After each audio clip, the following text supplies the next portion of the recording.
Mga utol, good morning po. Kakaibang mukha na naman po nakita ninyo, ano? Bagong gupit po ay. Si Jandel po, good morning utol. Umaga po. Tayo po magpapakain mo ng baboy. Tayo tinanghali, alas 7 na mga utol eh. O naglaba pa. Nang alas 4. Nang umaga. Parang pagkadami pong labahin eh, bunton na eh. Kumusta naman utol yung pasok mo lagi? Utoy, ayos naman ang iyong pag-aaral. Oo. Yun. Araw-araw pasok ano, Sabado at Linggo lang pahinga ano. Siya. Maganda naman sikat ng araw mga utol, kaya nga lang ay pag sa umaga ay sa gabi pa rin naulan. Kagandahan yung ganun mga utol. Sa umaga ay aliwalas ang panahon. Papakain po muna tayo ng baboy. Ano po, pids? Laging pids mga utol. Para masagana ang ng baboy paglaki.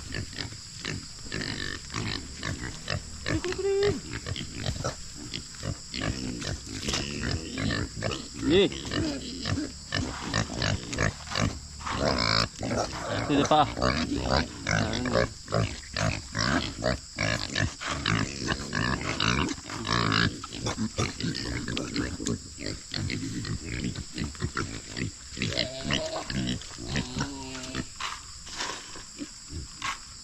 Kumain niya mga yan.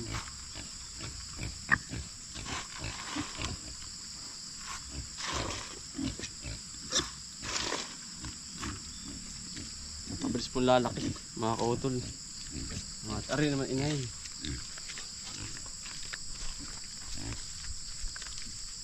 Tayo po yung manggugulay muna mga kautol. Kaya pagkatapos na magpakain, yun ang pako.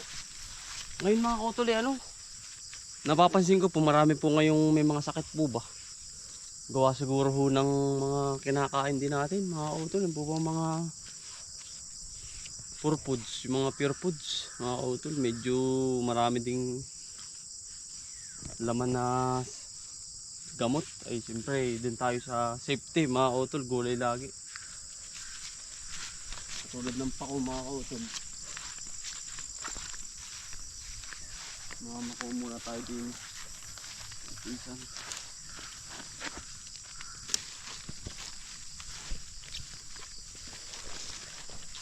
Yan, si Jandel po ang ating cameraman mga kautol. Mas magaling itong ganito mga kautol dahil ito ay walang chemical. Ayun, ang ganda ng tubo.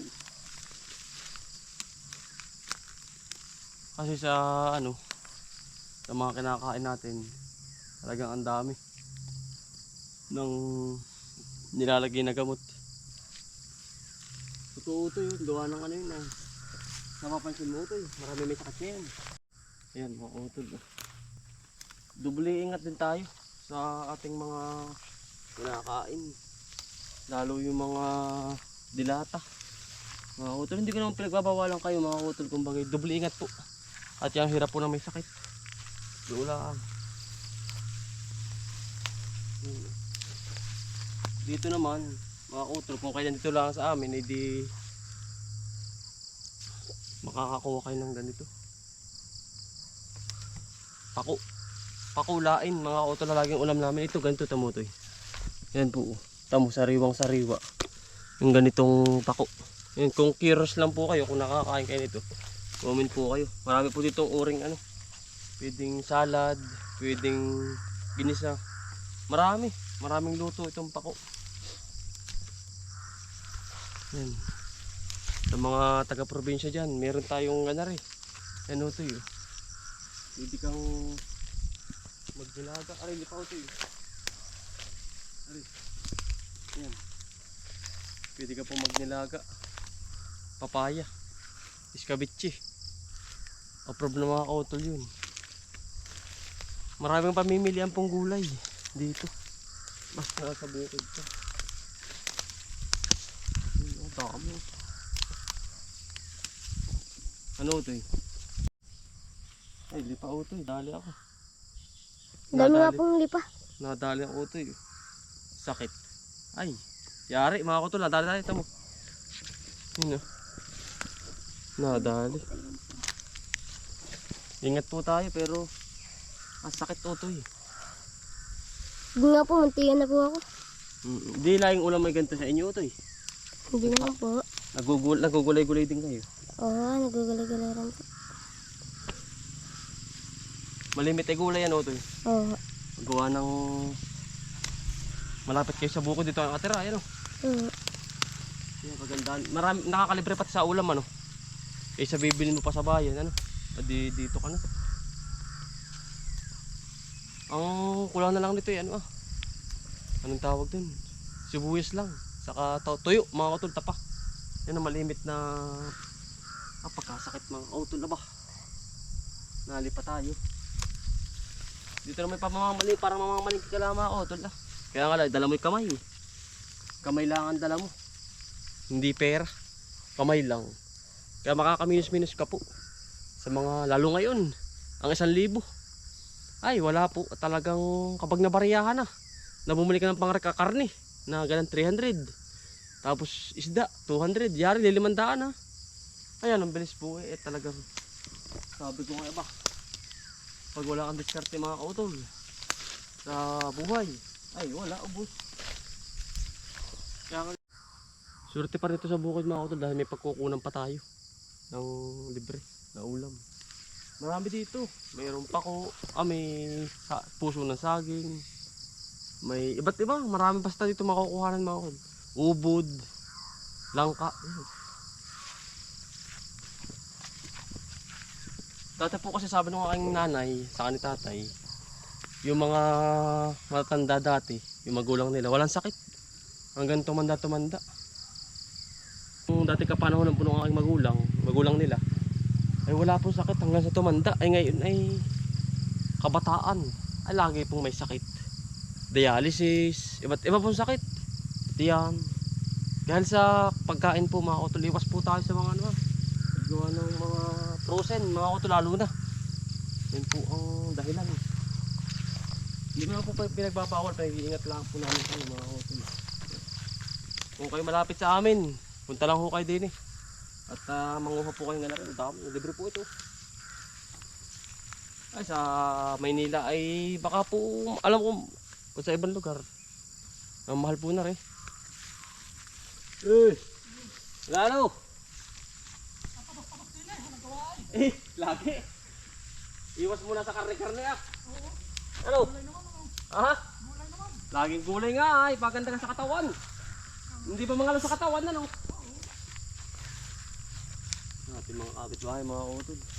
Basta ingat-ingat lang. Utol, yari na ang pang-ulam. Para na malingki, sisimba naman puta kami. Yung misis, si Utoy iwanan ko na rin eh. At mamaya na lang huling hapon na Utoy. Saglit lang mga utol ang gulay. Marami po din uring gulay, pwede kang kumuha kung saan-saan. Mga utol, simba po muna tayo. Sama po si misis. Saka po ang anak. Ito po tayo sa Kamay ni Jesus. Yan, kayo po yung aming kasama sa aming panalangin lahat. Kayo mga utol. Gusto, lahing kiss. Na may pag-asa ng siling mabubuhay, gayon din ang lahat ng mga pumana. Kaawaan mo silang patuloy sa iyong kaliwanagan. Kaawaan mo ang kaming-kaming na makasal sa iyong buhay na walang wakas. Kaysa ng mahal na Birhen Maria na ina ng Diyos, ni San Jose na kanyang esposo. Kaysa ng mga apostol at ang lahat ng mga banal na namuhay dito sa iyong ng kaluluwa sa iyo. May pagdiwang naman namin ang pagpupulit sa ikaramatan sa pamamagitan ng iyong anak na aming Panginoong Jesucristo. Sa pamamagitan ni Cristo, kasama niya sa Kanya, ang lahat ng pangarap at puri ay sa iyong Diyos Ama.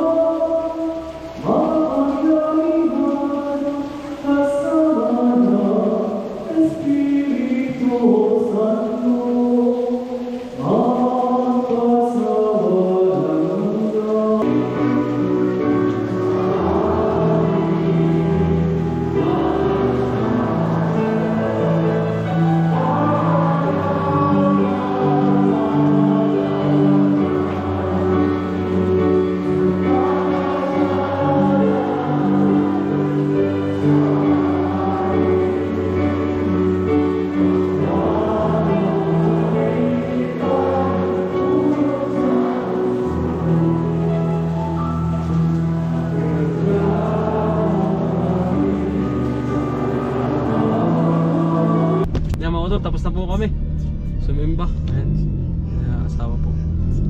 Ay kasama po namin kayo sa aming panalangin. Yan, kamay ni Jesus mga utol. Tuwing linggo. Yan, mga utol. Kasama po namin kayo sa aming dasal. Sa inyo pong kaligtasan natin yung kalusugan. Yan, papala na po kami mga utol. Ingat po. God bless po.